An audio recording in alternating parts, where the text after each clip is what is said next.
Hi everyone, welcome back to my channel. तो कैसे हो आप लोग। तो अभी ना मैंने रिसेंटली एक वीडियो अपलोड करी थी रिगार्डिंग माय नीट जर्नी, जिसमें मैंने अपनी पूरी नीट जर्नी बताई थी कि कैसे मैंने 4 महीने में अपना नीट को क्रैक किया था। एंड बहुत सारे बच्चों को उसमें कमेंट था कि मैं अपनी नीट स्ट्रैटेजी बताऊँ।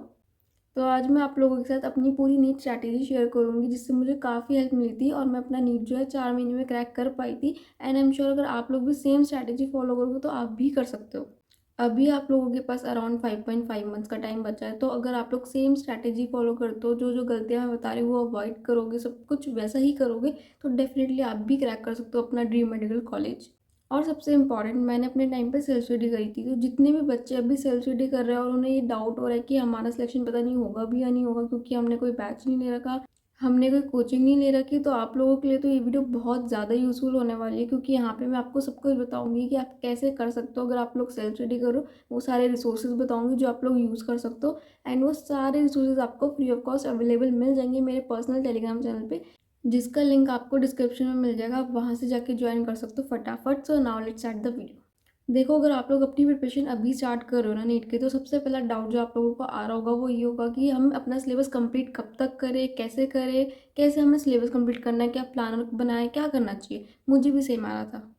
देखो, आपको जो अपना सिलेबस है वो आइडियली फेब्रवरी एंड तक कंप्लीट कर लेना चाहिए, ताकि आपको मार्च और अप्रैल 2 महीने पूरे मिले रिवीजन और मॉक टेस्ट देके अपनी प्रैक्टिस करने के लिए। लेकिन अगर आपको किसी भी रीज़न से डिले होता है तो आप उसको मिड मार्च तक कंप्लीट कर सकते हो। और मैंने भी अपना जो सिलेबस है वो मिड मार्च तक कंप्लीट कर लिया था। अब अगर आप सोच रहे हो कि अगर हम अभी स्टार्ट कर रहे हैं तो कैसे होगा, बिल्कुल हो सकता है। जब मैंने 2.5 महीने में अपना सिलेबस कंप्लीट कर लिया था सारा, तो आप 4 महीने में कर सकते हो।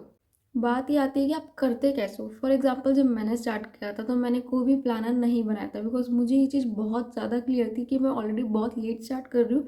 मेरे पास टाइम बहुत कम है, बहुत कम मतलब इतना कम है कि अगर मैंने एक भी गलती करी या एक भी मैंने गलत डिसीजन लिया अपनी प्रिपरेशन के लिए, तो वो मुझे बैकफायर कर जाएगा और मेरा सिलेक्शन हाथ से चला जाएगा। तो मुझे बहुत ज़्यादा समझ के एक एक स्टेप लेना पड़ रहा था उस टाइम पे। और मैंने डिसाइड किया कि मैं कोई भी प्लानर नहीं बनाऊंगी और मैं मॉक टेस्ट के थ्रू अपना सिलेबस कंप्लीट करूंगी। और मैंने ऐसा इसलिए सोचा क्योंकि इसके बहुत ज़्यादा फ़ायदे होते हैं जो मुझे मिले मेरी प्रिपरेशन में भी। तो जैसे कि मैं आपको बताती हूँ, पहला, अगर हम प्लानर से करते हैं, आज आप लोग अपना कोई प्लानर बनाते हो और उसको आप स्टार्ट करोगे करना, तो आपने एक दिन करोगे, 2 दिन करोगे, फिर आपके कुछ टाइम बाद बैकलॉग्स होने स्टार्ट हो जाएंगे, जो कि बहुत ज़्यादा नॉर्मल है। हर बच्चे ही होते हैं अपनी प्रिपरेशन जर्नी में। जो भी आपने सोचा है कि रोज़ इतना करेंगे, पॉसिबल नहीं होता कि हर दिन उठना हो, कुछ ना कुछ डिले हो जाता है। बट दिक्कत क्या होती है, अगर आपका जब बैकलॉग स्टार्ट हो जाए ना होना, तो फिर 2-3 दिन के बाद आपको ऐसा लगता है कि यार बहुत ज़्यादा बैकलॉग हो गया और अब मैनेज नहीं हो पा रहा। आप उस प्लानर को हटाते हो, आप रीस्टार्ट करते हो, फिर से फ्रेश प्लानर बनाते हो, जिसमें आप सोचते हो कि अब हम एकदम कंप्लीटली फॉलो करेंगे, बिल्कुल भी बैकलॉग होने नहीं देंगे। जो ये आपका बहुत बड़ा झूठ होता है, जो सब लोग खुद से बोलते हैं कि अब हम बिल्कुल भी बैकलॉग नहीं होने देंगे, जो कि होने ही होते हैं। आप जब अपनी प्रिपरेशन स्टार्ट करोगे तो बैकलॉग्स तो आएंगे, बहुत नॉर्मल सी बात है। आप बैकलॉग को आने से नहीं रोक सकते हो, लेकिन उनको आने के बाद आप उसे कंप्लीट कर सकते हो बाद में। ठीक है, तो वो करना होता है। लेकिन जब हम प्लानर से करते हैं ना, तो हम गलती ही करते हैं कि हम बार बार नया प्लानर बनाते रहते और हमारा सिलेबस कभी कंप्लीट ही नहीं हो पाता। मैं एक ड्रॉपर थी, तो सेम गलती मैंने फर्स्ट अटैम्प्ट में करी थी। मैंने बार बार प्लानर चेंज किया, बट मेरा सिलेबस एंड तक कंप्लीट ही नहीं हो पा रहा था। तो ये गलती थी जिस वजह से मैंने प्लानर छोड़ दिया और मैंने मॉक टेस्ट के थ्रू सिलेबस करने का सोचा। अब उसमें मैं क्या करती थी, मैं कोई मॉक टेस्ट ढूंढती थी टेलीग्राम से, और उसका जो सिलेबस होता था वो मेरा टारगेट बन जाता था कि मुझे कंप्लीट करना है। मैं अपने आप डिसाइड कर लेती थी कि मुझे 10 to 15 डेज जो भी होता था, इतने दिन में मुझे मॉक टेस्ट देना है और इतने दिन में मुझे सारा सिलेबस कंप्लीट करना है। तो वो हो गया मेरा टारगेट प्लानर, जो मर्जी है लो, और मैं उसे कंप्लीट करती थी। और फिर लास्ट में वो मॉक टेस्ट देती थी और उसे एनालाइज कर देती। अब द पॉइंट इज, ऐसा नहीं कि इस तरीके से मेरे बैकलॉग्स नहीं हुए, इसमें भी होते थे। कई बार कोई टॉपिक रह गया, कई बार कोई चैप्टर रह गया, कुछ हो जाता था मेरे बैकलॉग्स। पर द पॉइंट इज कि मैंने कभी मॉक टेस्ट नहीं छोड़ा। तो अगर मेरे बैकलॉग्स भी हुए ना, तो उसकी वजह से ऐसा नहीं हुआ कि मैं बार बार प्लानर चेंज कर रही हूँ, कुछ और कर रही हूँ, मॉक टेस्ट छोड़ के दूसरा दे रही हूँ, और डेट चेंज कर रही हूँ। वो कभी नहीं हुआ। जो डेट थी फिक्स की, इस डेट पे मुझे मॉक टेस्ट देना है, वो उसी डेट पे दिया जाता था। तो इस तरीके से मेरा जो सिलेबस है वो टाइमली बहुत जल्दी कंप्लीट हो गया था। और फिर जो जो हर मॉक टेस्ट में मेरा बैकलॉग रह गया था, जो चीज़ें रह गई थी जो मैं नहीं कंप्लीट कर पाई थी, वो फिर मैंने लास्ट में मार्च में कंप्लीट करके अपना पूरा सिलेबस मिड मार्च तक कंप्लीट कर लिया। और उसके बाद फिर मैंने अपने फुल मॉक्स और रिवीजन करनी स्टार्ट कर दी थी। तो इस तरीके से मेरा सिलेबस टाइमली कंप्लीट हो गया। और मैं आपको भी यही रिकमेंड करूँगी कि आप पार्ट टेस्ट के थ्रू ही करो उस टाइम पे, बिकॉज अब एक्सपेरिमेंट करने का टाइम तो बिल्कुल भी नहीं बचा आपके पास। तो आप एक प्लानर बनाओगे और देखोगे कि वो वर्क कर रहा है नहीं कर रहा, फिर दूसरे पे जाओगे, तो अब ये सब करने का टाइम नहीं बचा आपके पास। You have to be very serious. So trust में किसी और तरीके पे मत जाओ, प्लानर वगैरह पे मत जाओ, अपना पार्ट टेस्ट के थ्रू, मॉक टेस्ट के थ्रू अपना सिलेबस कंप्लीट करो। This is the best way जिसके थ्रू आप अपना सिलेबस बहुत जल्दी कंप्लीट कर सकते हो, ताकि आपको लास्ट में रिवीजन और मॉक टेस्ट का टाइम मिल जाए। प्लस एक और एडवांटेज ये होती है, आपको अपनी प्रिपरेशन में पार्ट टेस्ट देना भी ज़रूरी है। ऐसा तो नहीं है कि सीधा फुल मॉक टेस्ट दोगे, लास्ट में पार्ट टेस्ट देना भी नेसेसरी है। तो इसके थ्रू आपके जो पार्ट टेस्ट है ना, वो टाइमली आप रेगुलरली दे पाते हो। आप प्लानर बनाओगे, आपका कुछ टॉपिक कंप्लीट हो गया, लेकिन ज़रूरी नहीं है कि आपको उस टॉपिक का पार्ट टेस्ट मिले या ना मिले। ऐसा हो सकता है कि कई बार सिलेबस हो गया बट पार्ट टेस्ट नहीं मिल रहा, तो वो दे नहीं पाते। बट इस तरीके में, क्योंकि आपने सिलेबस ही पार्ट टेस्ट से लिया, तो आपके पास पार्ट टेस्ट तो ऑलरेडी अवेलेबल है, तो आप टाइमली दे सकते हो।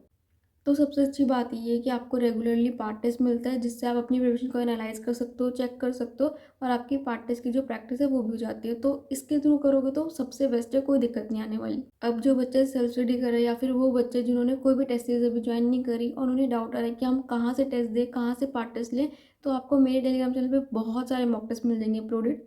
आपको बस जाके उसे ज्वाइन करना है, एंड डोंट वरी, वहाँ पे इतने सारे मॉक टेस्ट आपको कमी नहीं होने वाली, और मैं आगे भी बहुत सारे अपलोड करूँगी। तो बस जाओ, उसे यूज़ करो और उसका मैक्सिमम बेनिफिट लो। तो वहाँ से आपको पार्ट टेस्ट मिल गया, पार्ट टेस्ट के थ्रू आपको सिलेबस मिल गया। अब बात आती है कि जो भी आपने डिसाइड किया कि 10 दिन या 12 दिन बाद आपको वो पार्ट टेस्ट देना है, तो आपको जो सिलेबस है वो कैसे कंप्लीट करना है। तो अब जो सबसे मेजर डाउट बच्चों का आएगा वो ये कि हमें क्या वन शॉट से करना चाहिए या फिर डिटेल बैच से। देखो, अगर आप लोग मेरी तरह सेल्फ स्टडी कर रहे हो, तो आपके पास तो ऑप्शन ही नहीं है डिटेल बैच से करने का, ठीक है। तो आपको तो यूट्यूब से ही वन शॉट से करना है, ठीक है। और अगर आप लोगों ने कोई बैच ले भी रखा था बट आपने स्टार्ट नहीं करी थी अपनी प्रिपरेशन और अभी स्टार्ट करी है, तो आप लोग अगर अभी स्टार्ट कर रहे हो, तो आप अगर डिटेल बैच के लेक्चर्स लेते हो, तो आप अपना सिलेबस कंप्लीट कैसे कर पाओगे। जो उस बैच में 1 साल के हिसाब से कराया गया है, आप वो 6 महीने में सेम लेक्चर्स के साथ कैसे कर सकते हो। आपके पास तो टाइम ही नहीं है इतना। आपके पास क्लियरली दो ऑप्शन है। पहला, आप लोग अपने डिटेल बैच से करो और लास्ट में आपको टाइम नहीं मिल पाएगा रिवीजन और मॉक टेस्ट का। दूसरा, आप लोग वन शॉट से करो और लास्ट में आपको टाइम मिल जाएगा रिवीजन और मॉक टेस्ट का। And if you ask me, I will recommend कि आप लोग ऑप्शन 2 चूज़ करो, क्योंकि लास्ट में आपको रिवीजन और मॉक टेस्ट करना बहुत ज़्यादा ज़रूरी है। एक्चुअल में आपका सिलेबस से ज़्यादा ये चीज़ें डिटरमाइन करते हैं कि आपका सिलेक्शन होगा या फिर नहीं होगा। आप सिलेबस सारा कंप्लीट कर भी लो, बट अगर आपको याद नहीं है, आपने मॉक टेस्ट नहीं दिए, तो सिलेक्शन नहीं होगा। लेकिन अगर आपने वन शॉट से किया, एनसीईआरटी बेस्ड पढ़ाई करी है, ठीक है, और आपने रिवीजन करी है, मॉक टेस्ट दिए, मे बी आप बहुत अच्छा परफॉर्म नहीं भी कर पाए, लेकिन आप सिलेक्शन जितने मार्क्स डेफिनेटली ले आओगे उस तरीके से। सो आई होप कि इस सवाल का जवाब आप लोगों को मिल गया होगा। अब जो नेक्स्ट क्वेश्चन आपका आता है वो ये कि दी अगर हम वन शॉट से करें तो क्या सिलेक्शन पॉसिबल है, क्या वन शॉट्स इनफ है। देखो, मैंने अपनी पूरी प्रिपरेशन वन शॉट से करी है उम्मीद बैच की, तो जब मेरा सिलेक्शन हुआ है तो सिलेक्शन तो डेफिनेटली पॉसिबल है। और सिर्फ मेरा नहीं, मेरे बैच में बहुत सारे बच्चे हैं जिनका वन शॉट्स के थ्रू सिलेक्शन हुआ है। तो येस, इट्स पॉसिबल।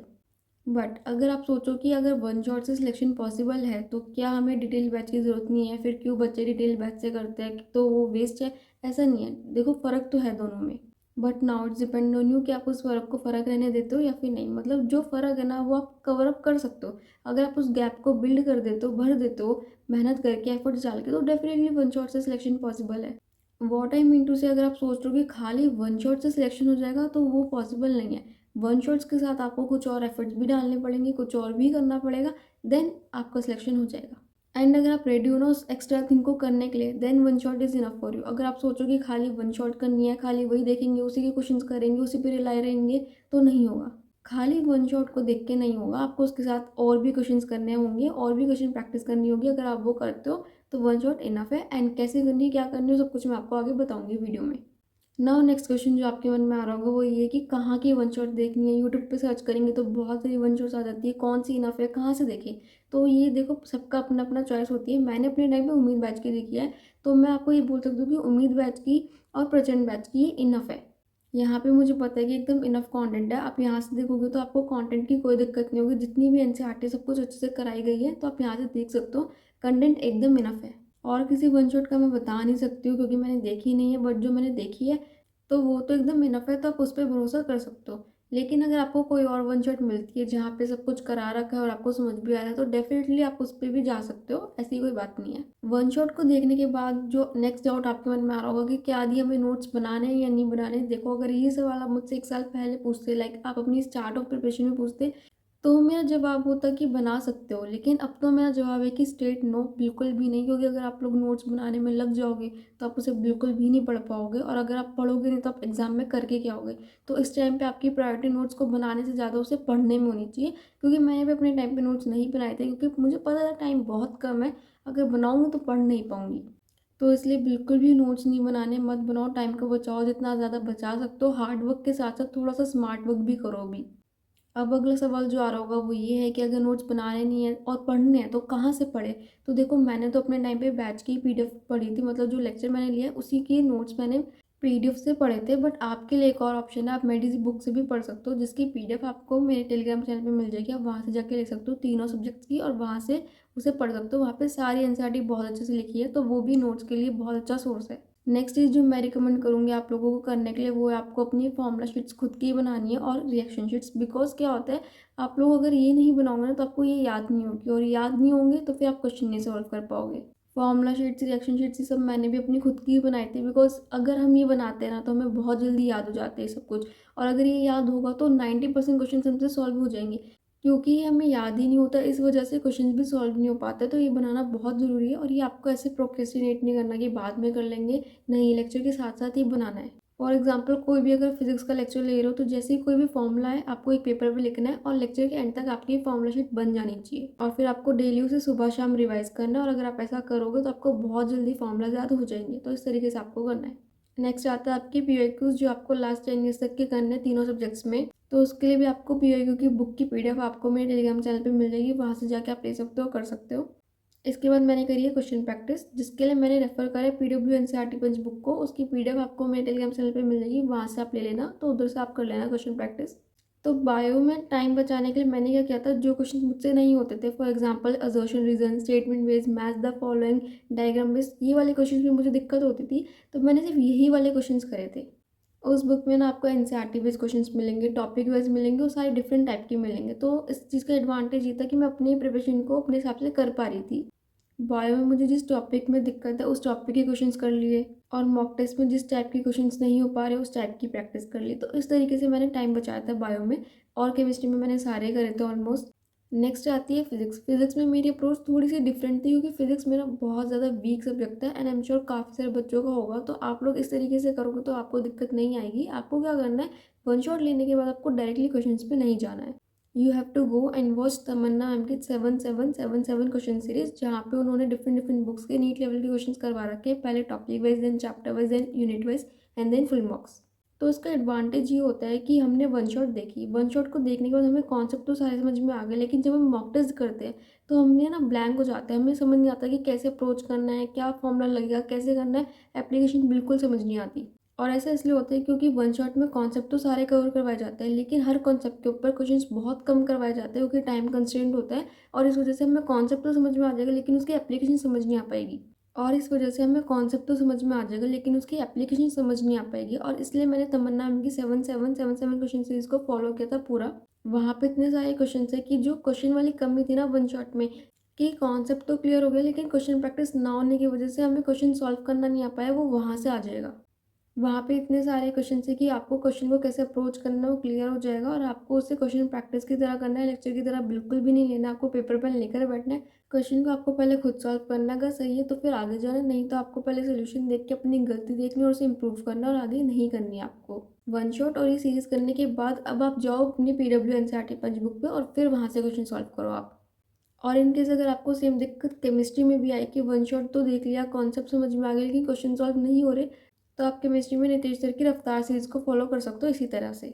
तो ये सब करके आपका जो चैप्टर है वो डन हो गया। अब बात आती है कि रिवीजन कैसे करनी है इसके बाद। तो देखो, रिवीजन आपको बीच बीच में करते रहना है, तो इसके लिए आपको शॉर्ट नोट्स और माइंड मैप्स को यूज़ करना, जो आपको मेरे टेलीग्राम चैनल पे मिल जाएंगे, तो आप वहाँ से जाके ले सकते हो। और सिर्फ शॉर्ट नोट्स पढ़ने से रिवीजन नहीं होती, आपको क्वेश्चन प्रैक्टिस भी करनी है। तो आपके पास टाइम कम होगा, क्योंकि रिवीजन में हमने बहुत कम टाइम अलॉट करते हैं रिवीजन करने के लिए, जिसमें पहले थोड़ा सा टाइम आप शॉर्ट नोट्स पढ़ोगे, रिवाइज करोगे, और उसके बाद फिर क्वेश्चन प्रैक्टिस करोगे। तो क्वेश्चन प्रैक्टिस भी करनी है आपको, बट क्योंकि आपके पास टाइम कम होगा तो अब ये सवाल आता है कि हमें क्वेश्चन प्रैक्टिस कौन सी करनी है। तो इसलिए जो मैंने अभी बोला ना, आपको क्वेश्चन प्रैक्टिस करनी है पीडब्ल्यू एनसीईआरटी पंच बुक से। तो आप जब क्वेश्चन प्रैक्टिस करोगे ना, तो जो भी क्वेश्चन आपको टफ लगे, जिसके लिए आपको सोल्यूशन देखना पड़े, उसको आप मार्क कर लेना, और उन्हीं क्वेश्चंस को आपको करना है अपने रिवीजन में। So that's how you need to do. अब थोड़ा सा मॉक टेस्ट के ऊपर भी मुझे आप लोगों को बताना है। सी काफ़ी सारे बच्चे करते हैं, मॉक टेस्ट देने से डरते हैं। प्लीज़ ऐसा मत करना, जितना ज़्यादा मॉक टेस्ट से डरोगे उतनी अपनी प्रिपरेशन को ख़राब कर लोगे। क्योंकि मेरा फर्स्ट अटेम्प्ट में सिलेक्शन सिर्फ इसी वजह से रहा था कि मैंने मॉक टेस्ट बहुत ज़्यादा नहीं दिए थे, और जो दिए थे उनके भी मैंने एनालिसिस नहीं करी थी।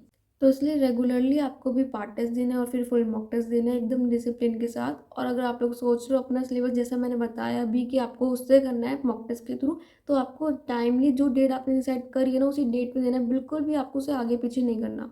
मार्क्स कमाने से बिल्कुल भी मत डरना। मैंने जब स्टार्ट किया था ना तब मेरे पार्ट टेस्ट में 400 नंबर भी आए हैं। मैं 400 से गई हूँ, तो आप भी जा सकते हो।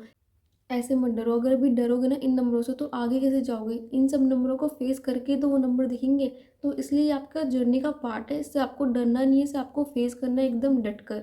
ऑल्सो काफ़ी सारे बच्चे जो बहुत बड़ा ब्लंडर करते हैं वो ये है कि सपोज़ आपने कोई मॉक टेस्ट डिसाइड किया है देने का और उसमें 10 चैप्टर आ रहे हैं और आप सिर्फ 8 ही पढ़ पाए हो, 2 आपके रह गए, तो आप लोग क्या करते हो? मॉक टेस्ट छोड़ देते हो। आप सोचते हो कि बाद में 2 करके दे देंगे या बाद में कैसे भी कर लेंगे, उस टाइम छोड़ देते हो।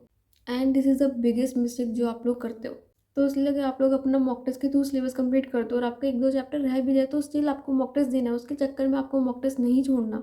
मॉक टेस्ट दोगे ठीक है, 2 नहीं आते, लेकिन जो 8 पढ़े आपने वो तो आपको पता चल जाएगा कि आपको कितना आता है। उसमें तो आपको आपकी गलतियाँ पता लग जाएगी, वो तो आप इम्प्रूव कर सकते हो, वो तो आप पक्का कर सकते हो।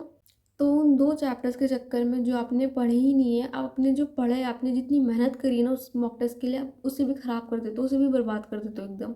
वो 8 चैप्टर भी आप एकदम ऐसे छोड़ देते हो कि ठीक है, कि उनका करने का कोई मोटिव ही नहीं था फिर तो।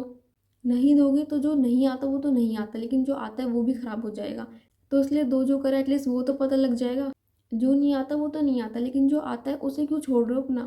दे दोगे तो जो आता है एटलीस्ट वो आपका पक्का हो जाएगा, और नहीं दोगे तो जो नहीं आता वो तो नहीं आता, लेकिन जो करा है वो भी आपका ख़राब हो जाएगा। आपको पता है बैकलॉग्स इतने होते नहीं, सिर्फ इसी गलती की वजह से बैकलॉग्स इतने ज़्यादा बन जाते हैं। अगर आप लोग अपना मॉक टेस्ट छोड़ दोगे तो उससे क्या होगा? जो आपने पढ़ा है वो उस टाइम तो आपको याद होगा, लेकिन 1-2 महीने बाद ऐसा हो जाएगा कि यार आपको ऐसा लगेगा कि यार ये मैंने पढ़ा तो, लेकिन मुझे कॉन्फिडेंस नहीं आ रहा है इस चैप्टर में।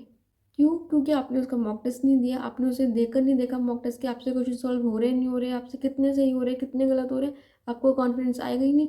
फिर कुछ टाइम बाद आप उसे पूरा भूल जाओगे और वो आपका बैकलॉग बन जाएगा। तो आपने इतनी मेहनत लगा के जो करा है ना वो आपका एकदम ज़ीरो होने वाली है। तो इसलिए कोई भी मॉक टेस्ट को छोड़ने से पहले सोच लेना कि अगर आप किसी भी मॉक टेस्ट को छोड़ दो ना तो जो पढ़ा है आपने वो सब आप अपनी मेहनत वेस्ट कर रहे हो। मॉक टेस्ट को देके एक ये तो फ़ायदा होता ही है कि आपको आपकी गलतियाँ पता लगती है, आपको पता लगता है कि आपको कितना आता है कितना नहीं आता। आपको आपकी गलतियाँ पता लगती है जिनको आप एनालाइज़ करके इम्प्रूव कर सकते हो और आगे नहीं कर सकते हो, और आगे आपके मार्क्स उन गलतियों की वजह से ना कटे इतना मेक श्योर कर सकते हो। ये तो है ही, पर इसके साथ साथ एक और फ़ायदा ये होता है कि आपका कॉन्फिडेंस बढ़ता है। अगर आप लोग मॉक टेस्ट छोड़ोगे ना तो आपके अंदर कॉन्फिडेंस बिल्कुल भी नहीं आएगा। बहुत बार ऐसा होता है कि आपको पता है कि आपने सब कुछ पढ़ रखा है बट स्टिल आपको कॉन्फिडेंट फील नहीं हो रहा। क्यों? क्योंकि आपने मॉक टेस्ट देखी देखा नहीं कि आपको कितना आता है। अगर आप लोग मॉक टेस्ट दोगे, क्वेश्चन सॉल्व होंगे तो डेफिनेटली आपका कॉन्फिडेंस बूस्ट होगा। मॉक टेस्ट हर बार आपको डिमोटिवेट करने के लिए नहीं होता। अगर आपका अच्छा चला जाए तो आपके अंदर कॉन्फिडेंस भी आता है। एंड अगर आप लोग सोचोगे कि अगर हर बार ही बेकार जा रहा है तो देखो मैं क्या करती थी, जब मैंने पार्ट टेस्ट देना स्टार्ट किया था तो मेरे 400 450 ऐसे नंबर आते थे। तो उस टाइम पे मेरे को डीमोटिवेशन भी होती थी, पर मैं उसमें भी पॉजिटिविटी ढूंढती थी। मैं ये सोचती थी कि जो गलतियाँ मेरी हो गई है वो मेरे को बाद में नहीं करनी है, एंड एटलीस्ट मेरे को 400 नंबर का पेपर आता है, इसमें मैं कॉन्फिडेंट हो सकती हूँ। तो मैं क्या करती थी, नंबर मेरे बहुत बेकार होते थे पर मैं उसमें भी पॉजिटिव होती थी कि भाई 400 नंबर का पेपर तो मुझे आता है, ये वाले टॉपिक्स मुझे आते हैं, इसमें मैं कॉन्फिडेंट हूँ, ये वाले क्वेश्चन मैं कर लूँगी। अब जो 320 नंबर का पेपर मेरा गलत हुआ है, जो मुझे नहीं आता, वो मैं देखूंगी, एनालाइज करूंगी, इम्प्रूव करूंगी, गलतियाँ सुधारूंगी, और वो आगे तो सेम गलतियाँ नहीं होने वाली। और मैं ये देख कर ही खुश हो जाती थी कि भाई एटलीस्ट ये गलतियाँ मैं अब सुधार लूँगी और मेरे उस वक्त नीट में नहीं होगी। तो इसी तरह से मैं करती गई और मेरे मार्क्स तो कभी बहुत ज़्यादा नहीं आए, बट इन सब का क्यूमुलेटिव रिजल्ट मुझे नीट में मिला। और उस दिन मुझे लगा it was all worth it. तो अगर आपके भी मार्क्स कम आ रहे हैं तो स्टिल आप ये देख कर खुश हो जाओ कि जितना आ गए उतने में कॉन्फिडेंट फील करो, जो नहीं हुआ उसकी गलतियों को इम्प्रूव कर लो कि वो आगे ना हो। एंड आई गारंटी हूँ अगर आप लोग ये स्ट्रैटेजी जो मैंने बताई है पूरी अच्छे से फॉलो करते हो ना सेम टू सेम, आपके डेफिनेटली बहुत अच्छे मार्क्स आने वाले हैं। So that's all for the video. I hope you guys like the video. अगर आप लोगों को वीडियो पसंद आई तो प्लीज़ लाइक करना, चैनल को शेयर करना जितना ज़्यादा कर सकते हो अपने दोस्तों में। चैनल पर अगर नए हो तो सब्सक्राइब जरूर करके जाना, बिना सब्सक्राइब किए प्लीज़ मत जाना। जल्दी से 10 के सब्सक्राइबर्स करवा दो गाइज। आप लोगों को तो सिर्फ एक बटन दबाना होता है फ्री में, प्लीज़ दबा दो। मुझे बहुत ज़्यादा मोटिवेशन मिलता है जब आप लोग सब्सक्राइब करते हो, तो प्लीज़ कर दो guys. Also Telegram channel join करना प्लीज़ मत भूलना, लिंक डिस्क्रिप्शन में जाके फटाफट से ज्वाइन कर लो। वहाँ पे जितना मैंने बताया वो सब कुछ तो है ही, उसके अलावा और भी बहुत सारा मटेरियल अपलोडेड है आप लोगों के लिए, जो आपकी नीट की प्रिपरेशन में काफ़ी ज़्यादा हेल्प करेगा। तो जाओ, वहाँ पे फ्री में सब कुछ अपलोडेड है, तो उसका मैक्सिमम बेनिफिट लो और अपनी प्रिपरेशन को स्ट्रॉन्ग करो। कोई भी डाउट हो वीडियो में तो मुझे कमेंट्स में ज़रूर बताना। नेक्स्ट वीडियो किस टॉपिक पर चाहिए ये भी ज़रूर बताना, और ये वीडियो कैसी लगी हो ये भी ज़रूर बता के जाना। Thank you so much guys for watching my video. All the best guys for NEET preparation.